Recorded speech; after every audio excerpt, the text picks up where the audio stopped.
Hello everyone. मैं उमेश पाल आप सभी विद्यार्थियों का आपके अपने चैनल टीचर्स वर्ड में स्वागत करता हूं। और सभी विद्यार्थियों को राधे राधे, जय श्री कृष्णा, राम राम। आशा है कि आप सभी स्वस्थ और मस्त होंगे और राधा रानी आपके ऊपर कृपा जरूर बना के रखेंगी। आप सभी टेट, एस्टेट और DSSB की प्रिपरेशन में लगे होंगे। और सभी विद्यार्थियों को मैं बता दूं कि मैं आपको बिल्कुल बिना किसी पेड कोर्स के आपको टेट और एस्टेट के यहाँ पे प्रिपरेशन कराने वाला हूँ। और मैं यहाँ पर CDP की क्लास भी शुरू कर चुका हूँ। जिन भी विद्यार्थियों को टेट और एस्टेट की प्रॉपर प्रिपरेशन करनी है, उनका पेडागोजी सेक्शन वीक है, तो वो यहाँ पर आकर के बिल्कुल पढ़े। और प्रॉपर मैं आपको यहाँ पे पढ़ाऊँगा, जिससे आपको किसी भी दूसरे प्लेटफॉर्म से आपको पेड कोर्स लेने की कभी आवश्यकता नहीं होगी। अगर आज आप थोड़ा थोड़ा करके पढ़ते रहेंगे तो कल आपकी जो वैकेंसी या फिर टेट अनाउंसमेंट होता है तो वहाँ पर आपको कभी कोई समस्या नहीं होगी और बहुत ज़्यादा जल्दी जल्दी खा करके पचाने की ज़रूरत बिल्कुल भी नहीं होगी। ठीक है। सभी विद्यार्थी जानते हैं कि मैंने अभी लास्ट टर्न पे आपका वृद्धि एवं विकास का पहला पार्ट किया हुआ है। आज ये सेकंड है, क्योंकि थोड़ा सा टॉपिक ही बड़ा है और इसको एक साथ कंप्लीट कर पाना थोड़ा सा मुश्किल था और आपको समझने में भी दिक्कत होती। तो आज हम लोगों ने वृद्धि एवं विकास को शुरू किया हुआ है और देखते हैं यहाँ पर हम लोग क्या क्या चीज़ें सीखेंगे। देख रहे हैं आप कि मानव विकास की अवस्थाओं को यहाँ पर हम लोग पढ़ेंगे और उसके बाद हम लोग यहाँ पे सभी अवस्थाओं से जुड़ी हुई उनकी प्रॉपर्टीज़ को जानेंगे, है ना। यहाँ से बहुत सारे क्वेश्चंस बनते हैं। आप जानते हैं कि बाल्यावस्था शैशवावस्था से बहुत सारे क्वेश्चंस बनते हैं। एक सबसे बड़ी समस्या जानते हो क्या है? वो ये है कि इनकी विशेषताएं अलग अलग बुक्स में आपको अलग अलग मिल जाएंगी और उसमें स्टूडेंट्स कहीं ना कहीं कंफ्यूज भी होता है कि यार पढ़ना क्या है और इनमें से सही क्या है। जब आप ज़रूरत से ज़्यादा चीज़ों को पढ़ लेंगे और आप सही मटेरियल तक नहीं पहुंचेंगे तो प्रॉब्लम ये क्रिएट हो जाएगा कि आपके सामने जब एग्जाम में क्वेश्चन आएगा तो आप डिसाइड नहीं कर पाओगे कि उसमें से उत्तर कौन सा सही माना जाए। ठीक है। तो मैं आपको 100% प्योर दे रहा हूँ मैटर।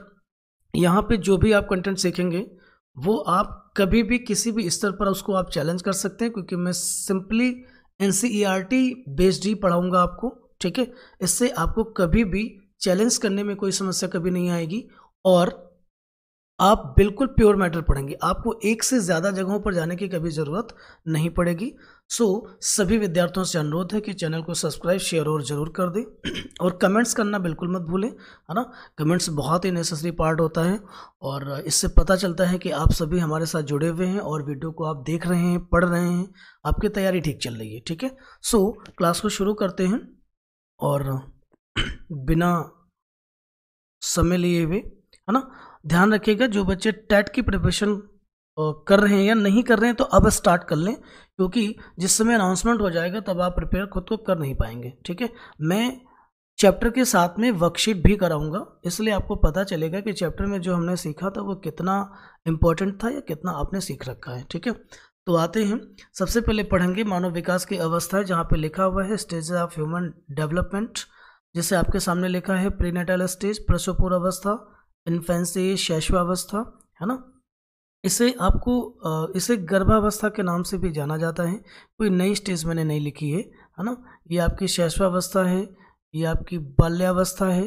आप चलेंगे यहाँ पे देखेंगे ये आपकी किशोरावस्था है। ठीक है। इसे एडोलेसेंस एज के नाम से बुलाते हैं। एडल्टहुड वयस्क अवस्था या फिर प्रौढ़ावस्था, और ये आपका ओल्ड एज हो गया जो आपकी वृद्धावस्था के नाम से जानते हैं। ठीक है। आते हैं, सभी स्टेजेस की प्रॉपर्टीज के बारे में जानेंगे कि कहाँ पर कौन सी चीज़ बोली जाती है, बताई जाती है, कौन सी चीज़ क्वेश्चन बनती है, पूछी जाती है। ठीक है। आते हैं और देखिएगा प्रीनेटल स्टेज, प्रसव पूर्व अवस्था की अवधि क्या होती है। लिखी है 0 to 9 months, ठीक, 40 वीक्स, अप्रॉक्स 280 डेज। आप देख पा रहेंगे इस चीज को, है ना। कभी कभी उसने क्वेश्चन किया हुआ है कि गर्भावस्था की अवधि क्या होती है। ठीक। तो गर्भावस्था की जो अवधि होती है ना, वो डिपेंड करेगा कि आपके ऑप्शन पे उन्होंने क्या लिख रखा है ना। अगर उन्होंने ऑप्शन पे दे रखा है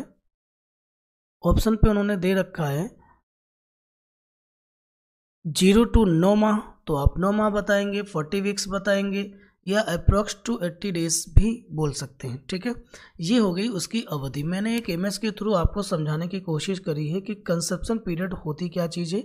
मतलब जब कोई माँ प्रेग्नेंट होती है तो उसको हम कह सकते हैं कि उसने गर्भ धारण किया हुआ है ना। इस अवस्था की शुरुआत माता के गर्भाधान से मानी जाती है, कंसेप्शन पीरियड से मानी जाती है, और इसे विकास की प्रथम अवस्था भी कहा जाता है। कई बार उसने प्रश्न किया है कि विकास शुरू होता कहाँ से शुरू होता है, तो विकास एक्चुअली प्रीनेटल स्टेज में ही शुरू हो जाता है। मतलब कह सकते हो कि जो आपका कंसेप्शन पीरियड है वहीं से बच्चे का विकास शुरू हो जाता है, और बहुत ही सेंसिटिव पार्ट होता है कह सकते हो यहाँ पर, है ना। तो आते हैं, जानते हैं कि अगले सेक्शन में क्या है। अब देखिएगा यहाँ पर आपके सब स्टेजेस बताई जा रही हैं, है ना। लिख रखा है हमने कि सब stages of prenatal stage. Prenatal stage की कुछ चरण भी हैं, कुछ इसके पार्ट्स भी होते हैं, उसको हम लोग समझेंगे। ठीक है, तो यहाँ पे आपके देख रखे हैं, एक जर्मिनल है आपका, पिंड एब्रोनिक है, और फेटल स्टेज के नाम से जाना जाता है। ठीक है, तो आते हैं, देखते हैं। जो डिम्बा अवस्था होती है ना, इसकी अवधि होती है 0 to 2 वीक्स।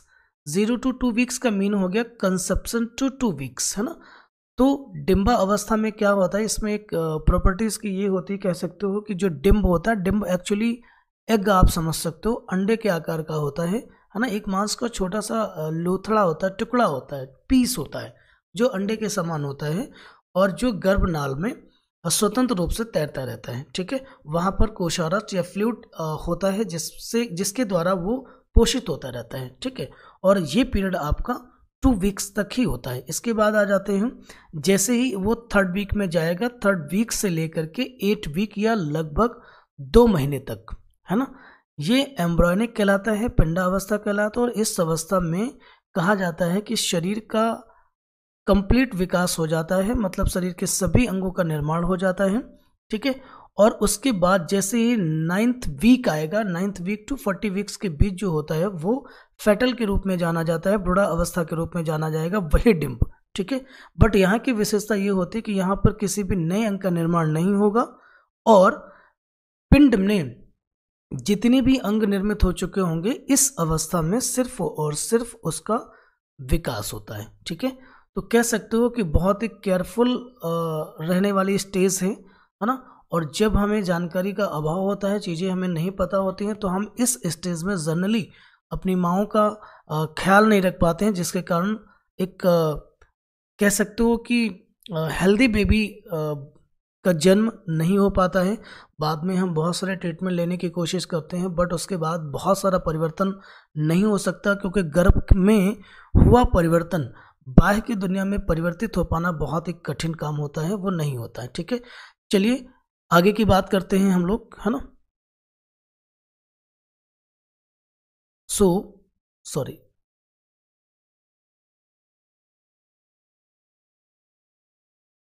चलते हैं आगे की बात शुरू करते हैं। तो आगे हमें मिलेगा इन्फेंसी एज। इन्फेंसी एज का मतलब है शैशवावस्था, जहाँ पर 0 से 2 साल की बात करी जा रही है।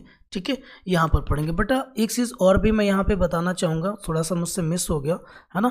सो प्रीनेटल स्टेज जो होती है, इसमें माँओं को बहुत ज़्यादा केयर करने की ज़रूरत होती है।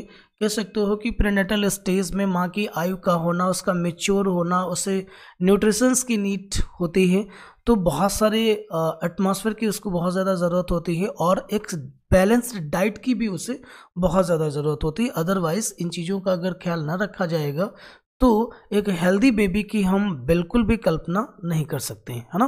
और स्वस्थ बच्चे का होना बहुत ज़रूरी है, आप समझते हैं इन चीज़ों को। चलते हैं, शैशवावस्था को हम लोग पढ़ेंगे। शैशवावस्था में देखिएगा एक भाई साहब बैठे हुए हैं, आपको फिगर के थ्रू मैंने बताने की कोशिश करी है। ठीक है, आते हैं। देख पा रहे होंगे आप, इन्फेंसी एज जो होती है वो 0 to 2 ईयर्स होती है। यहाँ पर एक बहुत ही प्रॉब्लम है कि कई बार आपको 1 से 5, 1 से 3, है ना, 0 से 3, 0 से 5 ऐसा पढ़ने को यहाँ पे मिला होगा, लेकिन मैंने जो लिखा है वो आपको प्योर NCERT आंकड़ा है, जहाँ पे बताया जाता है कि बच्चे की जो शैशवावस्था होती है वो 0 से 2 साल तक ही होती है। अलग अलग राइटर्स ने इसकी अलग अलग स्टेजेस भी बताई हैं, बट परीक्षा में 99% केसेस में यही आता है, इसलिए आपको जवाब भी यही देना है। दूसरी बात यह है कि कई बार ऐसा भी होता है कि 0 से 2 वर्ष का ऑप्शन ना दे करके वो 0 to 3 ईयर्स का देते हैं, जो लिखे हुए ऑप्शन में सबसे नज़दीक का होता है, इसलिए वहाँ पर शैशवावस्था की जो उम्र होगी या एज पीरियड होगा वो भी बन जाएगा। ठीक है, आते हैं समझते हैं कि क्या क्या चीज़ें होती हैं। आप देख पा रहे होंगे जैसे अनुकरण की अवस्था होती है ना। तो बच्चे में शैशवावस्था में विशेषता एक होती है अनुकरण की, मतलब अनुकरण का मतलब होता है वो कह सकते हो कि कॉपी करता है ना। कुछ भी आप व्यवहार करेंगे वो उसे टोटली कॉपी कर लेगा और वो हूबहू करने की कोशिश करता है। देखा होगा कि छोटे से बच्चों को अगर आप उनकी तरफ मुस्कुरा दो तो वो भी मुस्कुराते हैं, जो भी एक्ट करोगे वो उसे कॉपी कर लेंगे और उसको वो फॉलो करते हैं। ठीक है, आत्म प्रेम की भावना का मतलब ये होता है कि बच्चे को सिर्फ और सिर्फ अपनी आवश्यकताओं के प्रति ही चेतना में वो रहते हैं, है ना। ये कह सकते हैं कि वो अपनी आवश्यकताओं के प्रति बहुत ही अवेयर और जागरूक रहते हैं। अगर बच्चे को भूख लगी हो, ठीक है, सो उसकी माँ भले ही अस्वस्थ हो या किसी दुख की घड़ी में हो या बहुत परेशान हो, स्ट्रेस्ड हो, लेकिन अगर बच्चे को भूख लगी है तो उसे दूध की डिमांड वो करेगा और इसके लिए वो बहुत ज़्यादा विलाप या रोना धोना भी स्टार्ट कर सकता है, संवेगों का प्रदर्शन भी कर सकता है।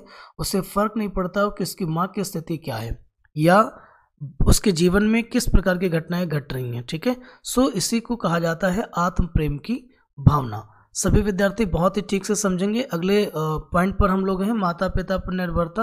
तो शैशवावस्था में बच्चे सभी क्रियाकलाप, सभी व्यवहार, सभी कामकाजों के लिए, सभी अपनी आवश्यकताओं की पूर्ति के लिए माता पिता पर और दूसरों घर के दूसरे गार्जियंस के ऊपर वो निर्भर करते हैं। ठीक है, मतलब वो अपने काम स्वयं नहीं कर पाते। नेक्स्ट पार्ट है आपका मूल प्रवृत्त्यात्मक व्यवहार की बात करें हैं, है ना। तो पूछा जाता है कि शैशवावस्था में बच्चों का व्यवहार कैसा होता है, तो वो मूल प्रवृत्ति पर आधारित होता है ना। उनकी मूल टेंडेंसी के ऊपर निर्भर करता है जो उनको हेरिडिटी के थ्रू माता पिता के द्वारा मिली होती है। संवेगों के प्रदर्शन की बात अगर कर लेते हैं तो शैशवावस्था में बच्चे अपना संवेगों का प्रदर्शन करते हैं, मतलब वो हंसकर और मुस्कुराकर और रो करके वो अपनी खुशी और दुख को जाहिर करते हैं। ठीक है, तो शैशवावस्था शायद सभी को समझ में आ गई होगी, उम्मीद है। ठीक है, आगे हम क्वेश्चंस के थ्रू भी समझते रहेंगे, ऐसा नहीं है कि ये बस यहीं से द एंड हो गया उसका, है ना। आते हैं चाइल्डहुड की बात कर लेते हैं, बाल्यावस्था की बात करते हैं। सो बाल्यावस्था जो होती है वो 3 to 11 ईयर्स होती है। उसके दो पार्ट होते हैं, एक हो गया आपका प्री चाइल्डहुड और दूसरा हो गया लेटर चाइल्डहुड, है ना। 3 to 6 ईयर और 7 to 11। से विद्यार्थियों सभी को ध्यान रखना है, सभी मेरे प्यारे बच्चों को ध्यान रखना है कि पूर्व बाल्यावस्था और उत्तर बाल्यावस्था की एज ग्रुप बहुत बार क्वेश्चन में पूछी गई है ना। इसलिए याद रखना है 3 to 6 ईयर्स से आपका, ये देखिएगा, और 7 to 11 ईयर्स से। ठीक है, पूर्व बाल्यावस्था को खिलौनों की आयु कहा जाता है, ये इसकी विशेषता है। जीवन का अनोखा काल बाल्यावस्था को बुलाते हैं। बच्चों में जिज्ञासा उत्पन्न हो जाती है बाल्यावस्था में और कलेक्शन की प्रवृत्ति उनके अंदर पाई जाती है। कलेक्शन का मीन होता है संग्रह करना, अच्छी बुरी सभी चीज़ों को अपने पास वो रखना चाहते हैं। आप समझते हो कि 3 से 4 साल का बच्चा जब स्कूल जाता है ना, हम लोग भी गए थे, सो वहाँ पर क्या होता है कि छोटी बड़ी सभी चीज़ों को अपने बैग में रखने के प्रयास होते हैं ना। पेंसिल टूटी हो, ख़राब हो गई हो, उसका कोई यूज़ नहीं होना है, इसके बावजूद भी हम उसको रखना चाहते हैं। ठीक है, और लड़कियों को आप देखते होंगे कि माँ की लिपस्टिक है और तमाम मतलब ब्यूटी प्रोडक्ट्स के सामान उनके बैग में हो सकता है मिल जाए, उनको बड़ा शौक होता है इन चीज़ों का। बच्चों को सिर्फ और सिर्फ उनके अंदर संग्रह करने की आदत होती है, इसलिए वो ऐसी चीज़ों को अपने साथ रखने में उनको प्रसन्नता मिलती है, खुशी मिलती है, इस वजह से वो ऐसा करते हैं। कुल मिला के ये बाल्यावस्था की एक विशेषता होती है। ठीक है, आते हैं अगले स्टेज के ऊपर हम लोग जाएंगे जहाँ पे एडोलेसेंस एज आएगी, किशोरावस्था, जो 12 से 18 वर्ष मानी जाती है। कई बार इसे 13 से 19 भी माना जाता है, तो इसमें कोई संदेह वाली बात नहीं, कोई फिक्स नहीं होता है, बस अप्रॉक्स होती है। ठीक है, आते हैं, आप देख पा रहे होंगे हमने एक इमेज भी आपको दी है। पूर्व किशोरावस्था जो होती है वो 12 से 16 वर्ष के बीच की होती है और 16 से 18 जो होती है वो आपकी उत्तर किशोरावस्था होती है। इसकी विशेषताएं तो बहुत ज़बरदस्त हैं, बहुत मज़ेदार हैं और मतलब पढ़ने में भी मज़ा आता है और जान के भी लगता है कि किशोरों के अंदर ऐसी ऐसी घटनाएं घटती हैं जो हम लोग जब किशोर थे तो ये सब चीज़ें होती तो थी, बट इनके बारे में कोई जानकारी नहीं थी। ऐसा लगता था कि मतलब होती हैं, है ना, या ऐसा लगता था कि सिर्फ ये मेरे अंदर ही होती हैं, वो किसी और के अंदर नहीं हो सकती। ठीक है, तो कुछ विशेषताएं हैं, जैसे कहा गया है कि पूर्व किशोर अवस्था में काल्पनिक जीवन की अधिकता होती है। नोटिस कीजिएगा, काल्पनिक जीवन की अधिकता होती है, मतलब जो रियलिटी से बहुत ही हम कम टच में होते हैं रियलिटी के। हमारा जीवन ज़्यादातर इमेजिनेशन के ऊपर निर्भर करता है। कल्पनाएं होती हैं कि मैं ये कर दूंगा, वो कर दूंगा, कल को मैं बड़ा होकर के मैं यूपीएससी करने के बाद देश की सेवा करूंगा, मैं राजनीति में आ जाऊंगा, मैं ये कर दूंगा, वो कर दूंगा। लेकिन धीरे धीरे जब पाँव जमीन पर आते हैं तो पता चलता है कि ये सारी चीज़ें इतनी सहज नहीं है कि मतलब जैसे बोला और मैंने कर लिया। इसके लिए बहुत ज़्यादा स्ट्रगल करने की ज़रूरत पड़ सकती है। ठीक है, सो ये हो गया आपका। विपरीत लिंग के प्रति आकर्षण होता है, ठीक है ना, तो आप समझते हो कि यहाँ पर लड़का लड़की की तरफ और लड़कियाँ लड़कों की तरफ सेक्सुअली अट्रैक्ट होती हैं इस अवस्था में। ठीक है, तो ये किशोरावस्था की एक घटना ही होती है और कुछ खास नहीं। इससे क्वेश्चंस बहुत बनते हैं, इसलिए यहाँ पर बहुत ध्यान से पढ़िएगा। बहुत जल्दी जल्दी निकल जाने की कोशिश मत कीजिएगा। जनरली स्टूडेंट क्या करते हैं, देखो किसी भी वीडियो को बार बार मत देखो, लेकिन एक बार देखो, ढंग से देखो। इससे होगा क्या, क्योंकि ये वीडियो नहीं है, ये आपको हम क्लास दे रहे हैं और क्लास में बताई गई चीज़ को आप जब क्लास में बैठते हो ना तो उसके लिए नोट्स बनाते हो।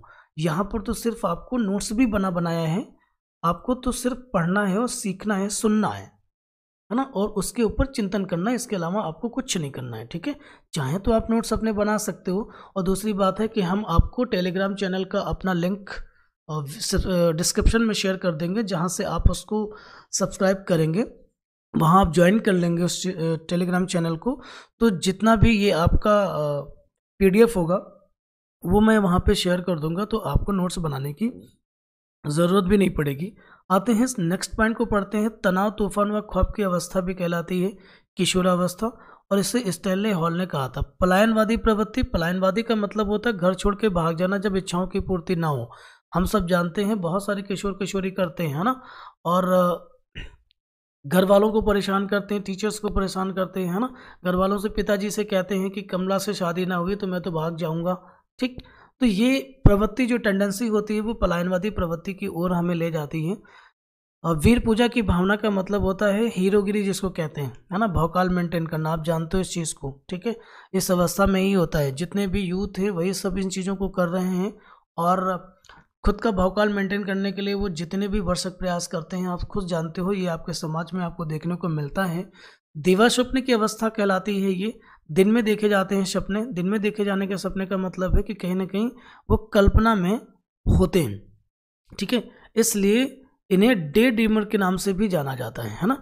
कई बार कहा जाता है कि डे ड्रीमर किसे कहा जाता है, तो डे ड्रीमर कहते हैं किशोर को। ठीक, आगे आते हैं कि मानसिक विकास तेज होता है। बिल्कुल सही बात है। यहाँ पे जो कॉग्निटिव डेवलपमेंट है या मेंटल एबिलिटी जो डेवलप होती है वो सबसे तीव्र होती है, तो ये कह सकते हैं कि सबसे सही अवस्था होती है मानसिक विकास के लिए, ठीक है। इसी अवस्था में अधिकांश चिंतन आपका अमूर्त हो जाता है, ऑब्स्ट्रैक्ट थिंकिंग आ जाती है आपके अंदर और लॉजिकल थिंकिंग आपके अंदर आ जाती है ना। सो ये जो अमूर्त और तार्किक औपचारिक सोच होती है ये सिर्फ और सिर्फ किशोर अवस्था में ही यहाँ प्रारंभ होती है। फिर आते हैं काम भावना का विकास होना। जी बिल्कुल ठीक है। सेक्सुअल एबिलिटी का जो डेवलपमेंट होता है वो और सिर्फ किशोरावस्था में ही होता है। और जितना ज़्यादा किशोर की इस ऊर्जा का यहाँ पे विकास होगा उसके अंदर उतना ही तेज, बल, शौर्य उसके अंदर होगा, ठीक है। आते हैं सजना संवरना बहुत होता है। आप समझते हो कि इस अवस्था में बच्चे को सजने संवरने का बहुत शौक होता है। लड़कियां और लड़के दोनों ही पार्लर में बैठे होते हैं और खुद को बहुत मेंटेन रखने की कोशिश करते हैं। कारण होता है जीवन साथी की तलाश चल रही होती है। उसको लगता है कि मुझे एक ऐसा लाइफ पार्टनर चाहिए जो मुझे समझ सके, ठीक है। ऐसी महज उनके अंदर भावनाएं हैं और कुछ नहीं है, ठीक। विद्रोह की भावना है। गुरुजी अगर पीट दें पढ़ाई को लेकर के तो विद्रोह करने पर उतर आता है विद्यार्थी किशोर जब होता है, ठीक। लेकिन यही विद्यार्थी जब थोड़ा सा इस अवस्था को छोड़ के आगे बढ़ेंगे तो ऐसी भावनाएं उनके अंदर बहुत ही धीमी पड़ जाएंगी और उसके अंदर ये सब चीज़ें नहीं होंगी, क्योंकि कल्पना से वो यथार्थ की ओर बढ़ चुका होगा। उम्मीद है कि किशोरावस्था सभी विद्यार्थियों को समझ आई होगी और आगे आएंगे बहुत ही प्यारे स्टेज है एडल्टहुड। प्रौढ़ावस्था 18 से 60 साल मानी जाती है। इसमें देखिएगा मैंने एक फिगर आपको लगा के दी है जहाँ पर दो मैरिड कपल हैं आपके सामने, ठीक है। आप देख पा रहे थे कि किशोरावस्था में आपके अंदर जीवन साथी की तलाश थी जो प्रौढ़ होते होते पिताजी ने पूरी कर दी है, और अब आपके जीवन में देखिए किस तरीके से परिवर्तन आएंगे। जिन विशेष चीज़ों के पीछे आप दौड़ रहे थे आज वो आपके साथ हैं। अब देखिए अब आपके लिए क्या क्या यहाँ पे चेंजमेंट आएंगे आपके साथ। जीवन पहले से अधिक यथार्थ होगा, मतलब रियल होगा, ठीक। जीवन की वास्तविकता से आप धीरे धीरे परिचित हो रहे होंगे और साथ में स्वावलंबी होंगे। स्वावलंबी का मतलब होता है आत्मनिर्भर होना, मतलब किसी ने सेटलमेंट कह सकते हो, है ना, सेटल हो जाना, या यूँ कह सकते हो कि रोजगार परक हो जाना, ठीक।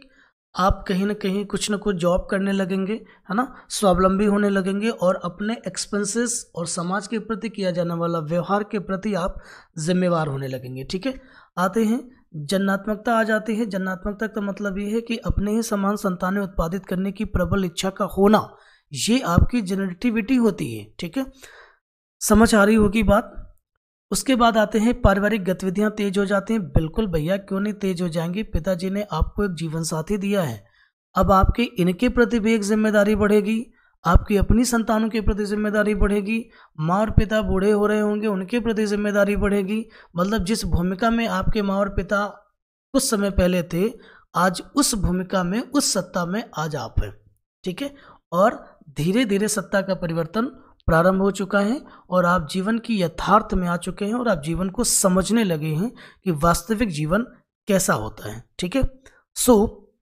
आते हैं वृद्धावस्था की बात करेंगे। सभी विद्यार्थियों से मैं फिर अनुरोध करूंगा कि इस अवस्था में आने से पहले ही आपका स्वावलंबी होना बहुत ज़रूरी है, क्योंकि आप समझ पा रहे होंगे कि पारिवारिक गतिविधियां जहां तेज हुई, आप परिवार के मध्य आ जाएंगे जब, तो बहुत सारी नैतिक जिम्मेदारियों से आप भर जाएंगे।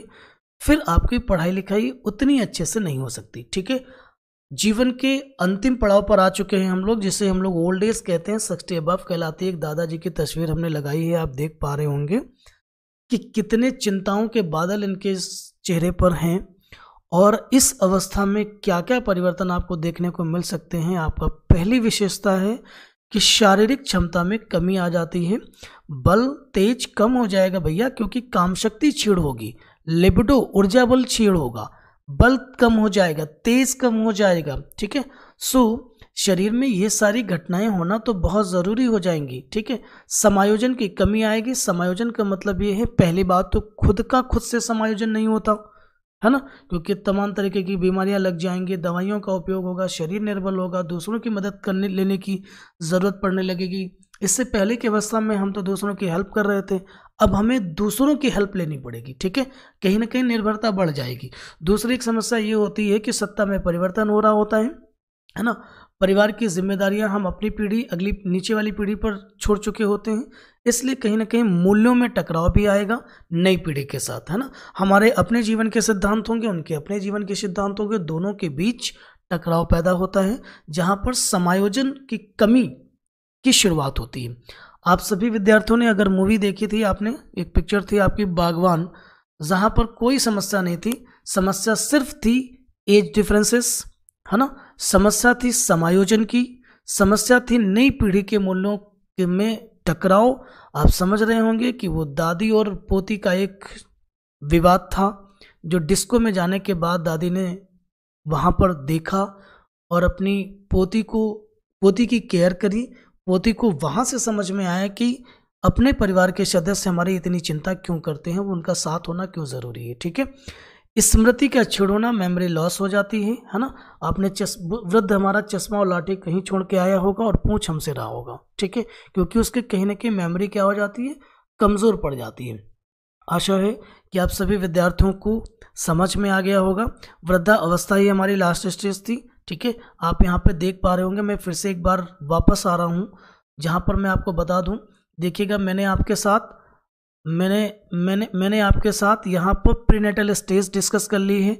शैशवावस्था डिस्कस कर ली, बाल्यावस्था डिस्कस कर ली, किशोरावस्था कर ली, वयस्कावस्था कर ली, वृद्धावस्था कर ली। ठीक है, जीवन आपका प्रसवपूर्वावस्था से शुरू हुआ था और वृद्धा अवस्था में आकर के समाप्त हो चुका है। ठीक है, सभी विद्यार्थियों से अनुरोध है कि अपने सभी साथियों को शेयर जरूर कर दें, कमेंट्स करना बिल्कुल मत भूलें।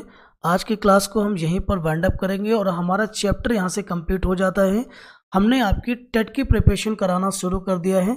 सो सभी विद्यार्थी बिल्कुल वीडियो को देखें और प्रॉपर तरीके से देखें। ठीक है, देखिए प्रॉपर तरीके से अगर आप नहीं देखेंगे तो आपको चीज़ें समझ में नहीं आएंगी और भविष्य में मैं आपको इससे संबंधित नोट्स भी आपको अवेलेबल कराऊंगा।